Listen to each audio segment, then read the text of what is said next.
देखिए आप लोगों में से बहुत कोई पूछ रहा था सर न्यूमेरिकल नहीं बन रहा है। देखिए मैं आपको फिर से बता दूं, आप लोगों को न्यूमेरिकल नहीं बनाना है। अब अगर आप लोगों से न्यूमेरिकल नहीं बनता है तो आप लोगों को न्यूमेरिकल नहीं बनाना, ठीक है। जिससे बनता है उसको भी पहले थ्योरी बनाना, उसके बाद फिर न्यूमेरिकल बनाइएगा अगर 35 क्वेश्चन आपका नहीं पूरे तो दोस्तों फिर से लेके आए फिजिक्स का टॉप क्वेश्चन। आप कम से कम 8 से 10 क्वेश्चन को देखिए, वीडियो को 2 से 3 मिनट देखिए, तभी आपको समझ में आएगा ये क्वेश्चन आप लोगों के लिए कितना इंपॉर्टेंट है। हो सकता है सेम इसी तरह बिहार बोर्ड में पूछ दे या फिर इस पैटर्न पे तो आपको पूछेगा ही, और जो क्वेश्चन आपको इंपॉर्टेंट लगे उसको नोट जरूर कर लीजिएगा। तो चलिए सबसे पहला क्वेश्चन देखते हैं। 64 समरूप बूंदें जिनमें से प्रत्येक की धारिता 5 माइक्रोफराड है, ठीक है। ये क्या है? माइक्रोफराड।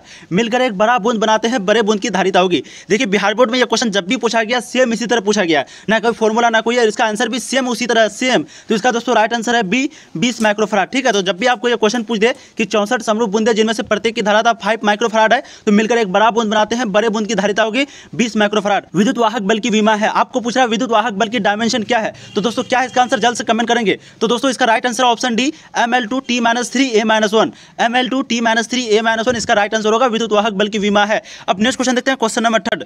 दो समान धारिता C वाले संधारित्र को समानांतर क्रम में जोड़ने पर उसकी समतुल्य धारिता होती है। यहाँ पर आपको कह रहा है कि दो समान धारिता है जिसका C आपको यहाँ पर दिया हुआ, दो समान धारिता C दिया हुआ है, वाले संधारित्र को समांतर क्रम में जोड़ने पर उसकी समतुल्य धारिता होगी। तो उसकी समतुल्य धारिता क्या होगी? दो समान धारिता वाले। तो दोस्तों इसका राइट आंसर है ऑप्शन ए 2C। तो जब भी आपका दो समान धारिता होगा या 3 समान धारिता होगा या 4 समान धारिता होगा, तो दोस्तों यहाँ पर आपका 4C 3C इसी तरह का ऑप्शन होगा। तो इसका right answer option A 2C। अब नेक्स्ट क्वेश्चन देखते हैं, क्वेश्चन नंबर 4। विद्युत हीटर में जिस तत्व का व्यवहार किया जाता है वह है, आपको कह रहा है कि विद्युत हीटर में जिस तत्व का यानी कि जिस मटेरियल का उपयोग किया जाता है वो कौन चीज का बना हुआ था, टंगस्टन का, निक्रोम का या फिर प्लेटिनम का। दोस्तों आप लोग कमेंट करेंगे, काफी इंपॉर्टेंट क्वेश्चन है। तो दोस्तों इसका right answer option D, nichrome का, ठीक है। निक्रोम का जो है विद्युत हीटर में तत्व का प्रयोग किया जाता है। अब नेक्स्ट क्वेश्चन देखते हैं, क्वेश्चन नंबर 5।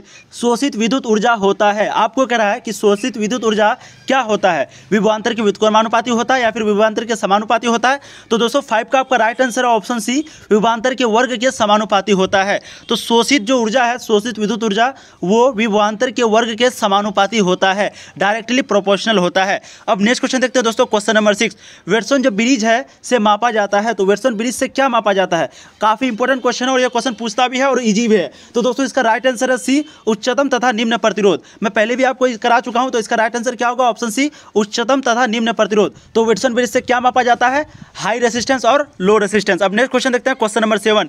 एक लौह चुंबकीय पदार्थ की चुंबकशीलता है। आपको यहाँ पर कह रहा है कि एक लौह चुंबकीय पदार्थ की जो चुंबकशीलता है, जिसको हम लोग म्यू से डिनोट करते हैं, वो 1 से बड़ा होता है या फिर 1 से बराबर होता है, छोटा होता है, क्या होता है? तो दोस्तों इसका right answer option A, mu is greater than 1, always greater than 1। तो एक लौह चुंबकीय पदार्थ की चुंबकशीलता जो है हमेशा 1 से ज़्यादा होती है, चुंबकशीलता हमेशा 1 से उसका ज़्यादा होती है। अब नेक्स्ट क्वेश्चन देखिए, क्वेश्चन नंबर 8। ध्रुव प्रबलता का ऐसा ही मात्रक है। आपको कह रहा है कि ध्रुव प्रबलता का ऐसा ही मात्रक क्या है? तो दोस्तों इसका right answer option C, AM यानी कि एम्पियर मीटर आपका राइट आंसर होगा। नेक्स्ट क्वेश्चन देखिए, क्वेश्चन नंबर 9। LCR परिपथ में महत्तम धारा के लिए, तो दोस्तों यहाँ पर आपको पूछ रहा है कि LCR परिपथ में महत्तम धारा के लिए ओमेगा का मान क्या होगा, यानी कि सिंपली आपको यहाँ पर लॉ पूछ रहा है LCR परिपथ का महत्तम धारा के लिए। तो दोस्तों इसका right answer option B, omega square, इसको क्या कहते हैं? Omega square. तो omega square equal to 1/LC या फिर 1/LC। तो क्या होगा? राइट आंसर आपका ऑप्शन बी होगा। नेक्स्ट क्वेश्चन देखते हैं, क्वेश्चन नंबर 10।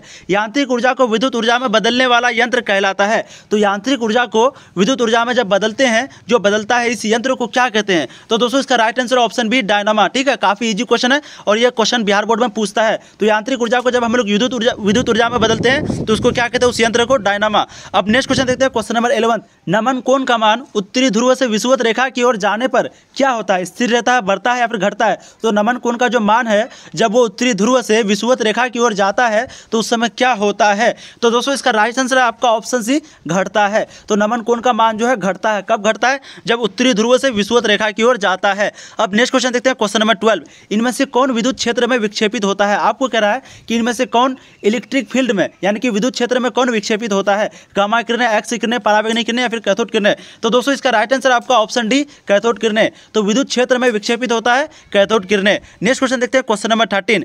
LCR परिपथ में विद्युत अनुनाद होने की आवश्यकता शर्त है। तो आपको यहाँ पर पूछ रहा है कि LCR परिपथ में विद्युत अनुनाद होने की आवश्यकता शर्त क्या है? क्या है उसका लॉ? दोस्तों इसका राइट आंसर आपका ऑप्शन है, omega L is equal to 1/ओमेगा C।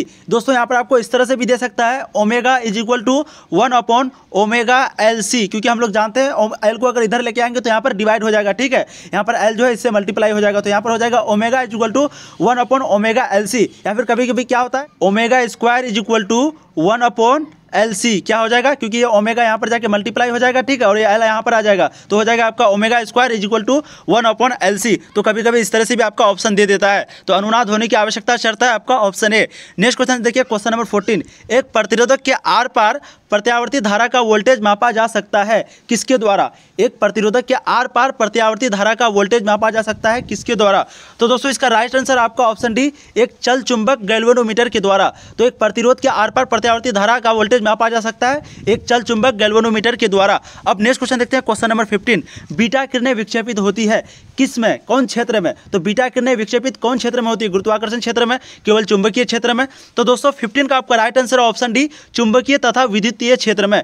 तो चुंबकीय क्षेत्र में भी होता है और विद्युतीय क्षेत्र में, इसमें से अगर जहाँ पे दोनों हो तो आपका दोनों ऑप्शन होगा, या फिर अगर एक हो तो एक भी। अगर ये मान लेते हैं यहाँ पर विद्युत क्षेत्र नहीं होता, सिर्फ चुंबकीय होता, तो दोस्तों आपका ऑप्शन भी राइट आंसर होता। तो बीटा किरणें विक्षेपित होती है चुंबकीय तथा विद्युतीय क्षेत्र में, यानी कि दोनों क्षेत्र में। अब नेक्स्ट क्वेश्चन देखते हैं, क्वेश्चन नंबर 16, यदि कांच वायु का क्रांतिक कोण थीटा हो तो वायु के सापेक्ष कांच का अपवर्तनांक होगा। यह क्वेश्चन मैं पहले भी करा चुका, काफी इजी क्वेश्चन है और इंपॉर्टेंट क्वेश्चन है, ये क्वेश्चन लगभग बार पूछता है। तो दोस्तों इसका राइट आंसर आपका ऑप्शन बी, कोसेक थीटा। यहाँ पर अगर आपका फाई होता तो यहाँ पर क्या होगा, कोसेक फाई, ठीक है, आप लोग को कंफ्यूज नहीं होना। यहाँ पर देखिए, यदि कांच वायु का क्रांतिक कोण थीटा हो, यहाँ पर आपका क्रांतिक कोण दिया हुआ कांच वायु का, अब पूछ रहा है कि वायु के सापेक्ष कांच का अपवर्तनांक होगा, तो अब आप सिंपली आपको वायु के सापेक्ष कांच का अपवर्तनांक पूछ रहा है, तो दोस्तों इसका राइट आंसर होगा ऑप्शन बी, कोसेक थीटा। अब नेक्स्ट क्वेश्चन देखिए, क्वेश्चन नंबर 17, कांच से हवा में प्रवेश करते समय किस प्रकाश का क्रांतिक कोण सबसे कम होता है। आपको यहाँ पर पूछ रहा है कि जब प्रकाश कांच से हवा में प्रवेश करता है तो प्रकाश का क्रांतिक कोण सबसे कम होता है, यानी कि कौन सा प्रकाश का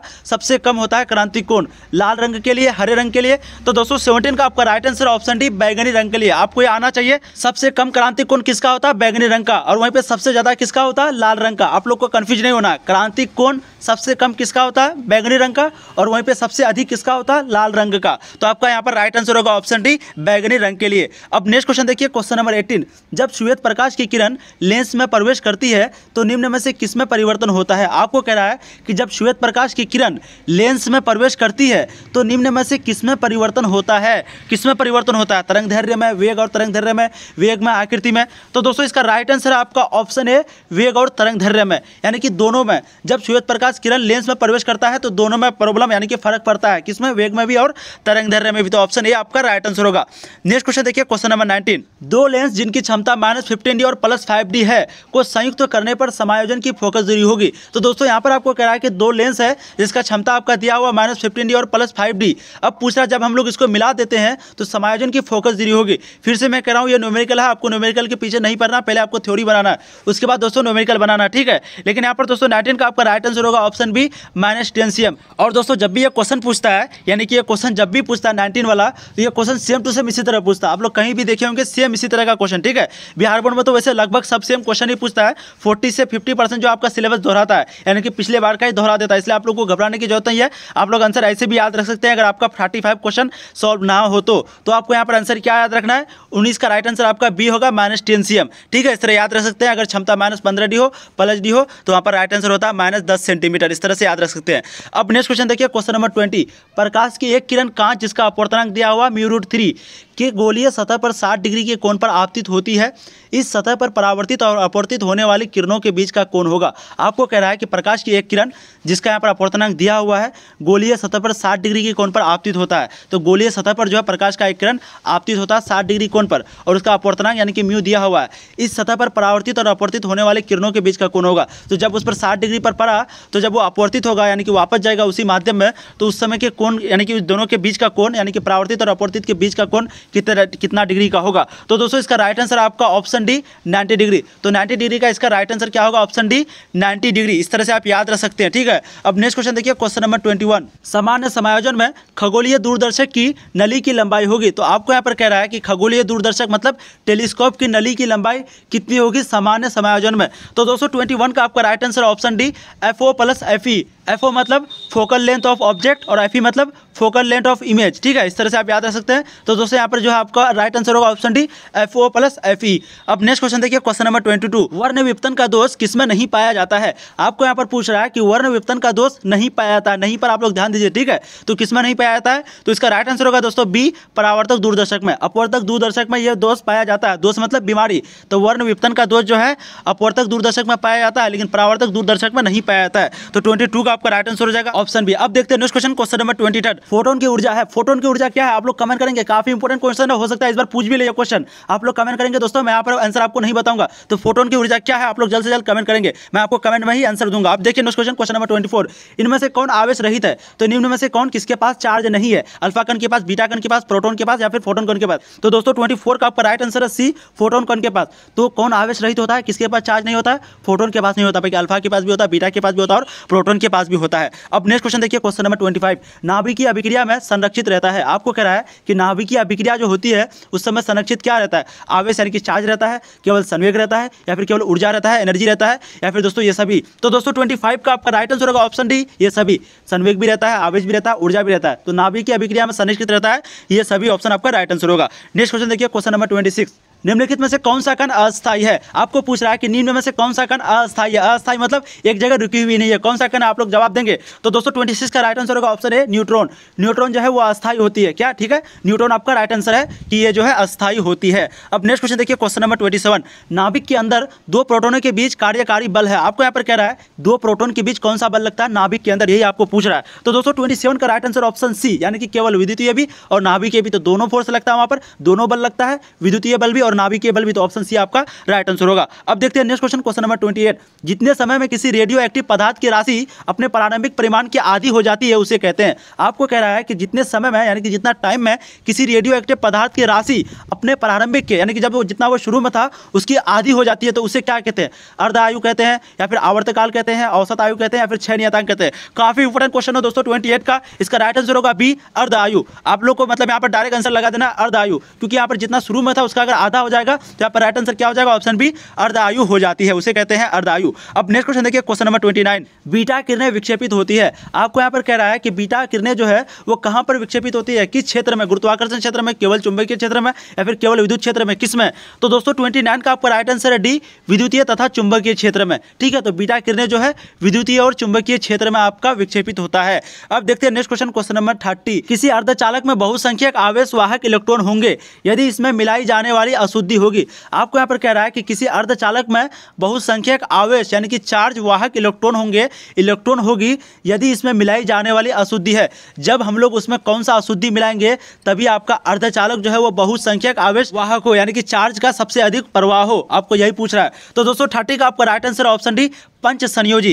क्या है, पंच संयोजी आपका राइट आंसर होगा, पंच संयोजी। अब देखते हैं next question, question number 31, N प्रकार के अर्धचालक में मुख्य धारावाहक होते हैं। आपको यहाँ पर पूछ रहा है कि एन प्रकार के जो अर्धचालक है उसमें मुख्य धारावाहक होते हैं, कौन होते हैं, विवर होते हैं, अल्फा कण होते हैं, यानी कि किसके द्वारा धारा विद्युत आपका प्रवाह होता है, करंट आपका प्रवाह होता है। तो दोस्तों इसका right answer option D electron. तो इलेक्ट्रॉन जो है एन प्रकार के अर्धचालक में मुख्य धारावाहक होते हैं, धारावाहक होते हैं। अब नेक्स्ट क्वेश्चन देखिए, क्वेश्चन नंबर 32, हीरा का अपवर्तनांक करीब होता है। आपको पूछ रहा है, काफी इंपोर्टेंट क्वेश्चन दोस्तों, सेम टू सेम इसी तरह क्वेश्चन बहुत बार बिहार बोर्ड में पूछा है, आप लोग नोट कीजिए। तो यहाँ पर पूछ रहा है कि हीरा का अपवर्तनांक करीब होता है, हीरा का कितना अपवर्तनांक होता है। दोस्तों इसका राइट आंसर ऑप्शन सी 2.42। दोस्तों अगर अभी तक आप लोगों ने चैनल को सब्सक्राइब नहीं किया तो चैनल को सब्सक्राइब कीजिए। आपका एग्जाम जब तक खत्म नहीं होगी तब तक आपको यहाँ पर तैयारी कराई जाएगी, और सबसे पहले आपको आंसर की भी यहीं पे मिलेगा। आपका एग्जाम का 1 फरवरी से आपका एग्जाम शुरू है और सबसे पहले आंसर की आपको इसी चैनल पे मिलेगा, इसलिए आप लोग चैनल को सब्सक्राइब कर लीजिए। अब देखते हैं next question, question number 33, LED जब उत्क्रम अभिनति होता है तब क्या होता है, उसमें से प्रकाश उत्सर्जित होता है, उसमें से प्रकाश उत्सर्जित नहीं होता है, क्या होता है एलईडी जब उत्क्रम अभिनति होता है। तो दोस्तों 33 का आपका राइट आंसर ऑप्शन है उसमें से प्रकाश उत्सर्जित होता है। तो एलईडी जब उत्क्रम अभिनति होता है तो उस समय क्या होता है, प्रकाश उत्सर्जित होता है। अब नेक्स्ट क्वेश्चन देखिए, क्वेश्चन नंबर 34, आकाश तरंग का संचार आधारित है। आपको यहाँ पर पूछ रहा है कि आकाश तरंग का जो संचार है वो किसके द्वारा होती है, आयन मंडल द्वारा परावर्तन पर या फिर आयन मंडल द्वारा अवशोषण पर, संचरण पर। तो आकाश तरंग का संचार किस पर आधारित है। तो दोस्तों 34 का आपका राइट आंसर है ऑप्शन ए, आयनमंडल द्वारा परावर्तन पर। आयनमंडल द्वारा परावर्तन पर, आप लोग को परावर्तन याद रखना है, तो आकाश तरंग का संचार आधारित है आयनमंडल द्वारा परावर्तन पर। अब नेक्स्ट क्वेश्चन देखते हैं, क्वेश्चन नंबर 35। उपग्रह संचार में विद्युत चुंबकीय तरंग का कौन सा भाग प्रयुक्त होता है? आपको कह रहा है कि उपग्रह संचार में विद्युत चुंबकीय तरंग का कौन सा भाग प्रयुक्त होता है, कौन सा भाग प्रयुक्त होता है? तो दोस्तों 35 का राइट आंसर ऑप्शन डी, सूक्ष्म तरंग। क्या राइट आंसर होगा आपका? ऑप्शन डी, सूक्ष्म तरंग। अब नेक्स्ट क्वेश्चन देखते हैं, क्वेश्चन नंबर 36। आवेशित गोलीय चालक के अंदर विद्युत क्षेत्र होता है। आपको यहाँ पर पूछ रहा है कि कोई चार्ज से भरा हुआ गोला है, उसके अंदर विद्युत क्षेत्र कितना होगा, ठीक है, यही आपको पूछ रहा है। तो दोस्तों इसका right answer option B, sigma by epsilon naught. क्या है? Sigma by epsilon naught. अब नेक्स्ट क्वेश्चन देखते हैं, क्वेश्चन नंबर 37। किसी भूयोजित चालक को विद्युत रोधित आवेशित चालक के निकट ले जाने पर बाद वाले चालक की विद्युत धारिता का मान घटता है, बढ़ता है, अपरिवर्तित होता है? आपको यहाँ पर कह रहा है कि जब हम लोग यानी कि किसी भूयोजित चालक को जब हम लोग विद्युत रोधित आवेशित चालक के निकट यानी कि उसके पास लेके जाते हैं, तब बाद वाले चालक की जो विद्युत धारिता होती है उस समय क्या होता है, क्या होता है उस समय दोस्तों? तो 37 का राइट आंसर ऑप्शन बी, बढ़ता है। तो विद्युत धारिता का मान जो है बढ़ता है, चालक की विद्युत धारिता का मान बढ़ता है। अब नेक्स्ट क्वेश्चन देखिए, क्वेश्चन नंबर 38 जो कि काफी इंपॉर्टेंट है। नाभिक का घनत्व लगभग होता है, काफी इंपॉर्टेंट दोस्तों, बिहार बोर्ड में यह सब क्वेश्चन पूछता है। आपको पूछ रहा है कि नाभिक का जो घनत्व होता है वो कितना होता है, यही आपको पूछ रहा है। तो दोस्तों इसका right answer option C, 2.29 × 10⁻70 kilogram पर मीटर क्यूब। ये किलोग्राम पर मीटर क्यूब कभी कभी ऐसे भी होता है, ठीक है, किलोग्राम पर मीटर क्यूब, या फिर आपका यहाँ पर -3 दे दिया, जब इसको ऊपर करेंगे तो -3 हो जाएगा, तो इस तरह से भी आपका राइट आंसर होगा। तो ऑप्शन सी होगा आपका 2.29 × 10⁻70 किलोग्राम पर मीटर क्यूब नाभिक का घनत्व होता है लगभग। अब नेक्स्ट क्वेश्चन देखिए, क्वेश्चन नंबर 39। स्थिर विभवांतर पर किसी विद्युत परिपथ का प्रतिरोध आधा कर दिया जाता है, उत्पन्न ऊष्मा का मान होगा। आपको यहाँ पर कह रहा है कि कोई स्थिर विभवांतर पर किसी विद्युत परिपथ का प्रतिरोध, ठीक है, तो यहाँ पर किसी विद्युत परिपथ है उसका प्रतिरोध आधा कर दिया, अब उसका जो ऊष्मा होगा उसका मान कितना होगा? दुगुना होगा, आधा होगा, चौगुना होगा? तो दोस्तों काफी इंपॉर्टेंट क्वेश्चन है ये भी, लेकिन इसका राइट आंसर ऑप्शन है आधा। तो आपका जो ऊष्मा भी आधा हो जाएगा। तो जब हम लोग विद्युत परिपथ को आधा कर देंगे स्थिर विभवांतर का, स्थिर, ध्यान दीजिए यहाँ पर स्थिर है, ठीक है, यहाँ पर चला हुआ नहीं है, यहाँ पर चला लगातार नहीं है, यहाँ पर क्या है? स्थिर यानी कि रुकी हुई। तो दोस्तों इसका राइट आंसर क्या होगा? ऑप्शन ए, आधा। तो ऊष्मा का मान आपका आधा हो जाएगा। अब नेक्स्ट क्वेश्चन देखिए, क्वेश्चन नंबर 14। प्रेरण कुंडली का व्यवहार किया जाता है। आपको कह रहा है कि प्रेरण कुंडली का व्यवहार यानी कि क्या उसका यूज करते हैं हम लोग? प्रतिरोध मापने के लिए, विभवांतर मापने के लिए इसका यूज किस लिए करते हैं? तो दोस्तों इसका राइट आंसर ऑप्शन डी, विसर्जन नलियों को चलाने के लिए, ठीक है। तो प्रेरण कुंडली का व्यवहार विसर्जन नलियों को चलाने के लिए हम लोग करते हैं। विसर्जन नलियों को चलाने के लिए प्रेरण कुंडली का व्यवहार किया जाता है, कि उसका यूज किया जाता है। अब नेक्स्ट क्वेश्चन देखिए, क्वेश्चन नंबर 41। विनाशी व्यक्तिकरण के लिए पथांतर का मान होना चाहिए। आपको यहाँ पर पूछ रहा है कि विनाशी व्यक्तिकरण जब हम लोग करेंगे तो उस समय पथांतर होना चाहिए, कितना होना चाहिए? तो इसका right answer option B, 2n+1 λ/2। इसको हम लोग यहाँ पर ऐसे लिखे हैं, यहाँ पर ऐसे लिखा हुआ देखिए 2n+1, यहाँ पर ब्रैकेट बंद है, फिर यहाँ पर है λ/2। तो कभी कभी इस तरह से भी आपका ऑप्शन दे देगा 2n+1 λ/2। तो राइट आंसर क्या है? Option B. अब नेक्स्ट क्वेश्चन देखिए, क्वेश्चन नंबर 42। इनमें से कौन चयनात्मक अवशोषण द्वारा समतल ध्रुवित प्रकाश देता है? आपको यहाँ पर कह रहा है कि निम्न में से कौन, यानी कि इनमें से कौन चयनात्मक अवशोषण द्वारा समतल ध्रुवित प्रकाश देता है? कौन देता है दोस्तों? आप लोग कमेंट करेंगे, काफी इंपॉर्टेंट क्वेश्चन है। तो 42 का राइट आंसर है क्वार्ट्ज क्रिस्टल भी और पोलेराइट भी, यानी कि ऑप्शन सी आपका राइट आंसर होगा। तो कौन देता है चयनात्मक अवशोषण द्वारा समतल ध्रुवित प्रकाश? कौन देता है दोस्तों? इसका राइट आंसर आपका क्वार्ट्ज क्रिस्टल और पोलेराइट। डाउट नट दोस्तों, आप किसी भी सवाल में अटक गए हो या फिर आपसे सॉल्व नहीं हो रहा है, तो फिर क्या, बस आपको उस क्वेश्चन का फोटो लेना है, क्रॉप करना है, और दोस्तों 5 सेकंड के अंदर, जी हाँ मात्र 5 सेकंड के अंदर आपको उस क्वेश्चन का वीडियो सॉल्यूशन मिल जाएगा। फिर चाहे आपका क्वेश्चन होमवर्क का हो, सीबीएसई का हो, यूपी बिहार या फिर भारत के किसी भी स्टेट बोर्ड का हो, सभी का जवाब डाउट नट ऐप पर। फिर चाहे आईआईटी, जेईई, नीट या फिर क्लास 6 to 12 का किसी भी क्वेश्चन, इन सारे सवालों का जवाब मिलेगा आपको डाउट नट ऐप पर। और किसी भी सब्जेक्ट जैसे कि फिजिक्स, केमिस्ट्री, मैथ, बायोलॉजी, ये सभी सवालों का जवाब मिलेंगे आपको डाउट नट ऐप पर। साथ ही डाउट नट पर क्लास 9वीं से 12वीं के बच्चों के लिए चल रही है लाइव क्लासेस, वो भी इंग्लिश हिंदी दोनों मीडियम में, यानी अब आप पूरी पढ़ाई कर सकते हैं डाउट नट ऐप पर। 3 करोड़ से ज्यादा बच्चों का भरोसा, आप भी इंस्टॉल करें और इस ऐप का लाभ उठाएं। दोस्तों आज के लिए इतना ही। उम्मीद है ये क्वेश्चन आपको काफी इंपॉर्टेंट लगा होगा। इसी तरह का इंपॉर्टेंट क्वेश्चन मैं सभी सब्जेक्ट का, यानी कि बायोलॉजी, फिजिक्स, केमिस्ट्री का ऑलरेडी कराया हूं, 4 वीडियो, 5 वीडियो। अगर आपकी तैयारी बिल्कुल भी नहीं है दोस्तों, आप वहां से 60 से 70% तैयारी हो सकती है। और अगर आपकी तैयारी हो चुकी है तो दोस्तों आप वहां पे रिवीजन कर सकते हैं, और अभी आपको रिवीजन सबसे ज्यादा करना चाहिए। और आपको आंसर की सबसे पहले इसी चैनल पर मिलेगा, इसलिए चैनल को सब्सक्राइब कर लीजिए। और दोस्तों वीडियो को शेयर जरूर कर दीजिएगा, क्योंकि इस बार बहुत कोई कम पढ़ पाए हैं। ठीक है, फिर मिलते हैं दोस्तों नए वीडियो में, तब तक के लिए पढ़िए और फोड़ते रहिए।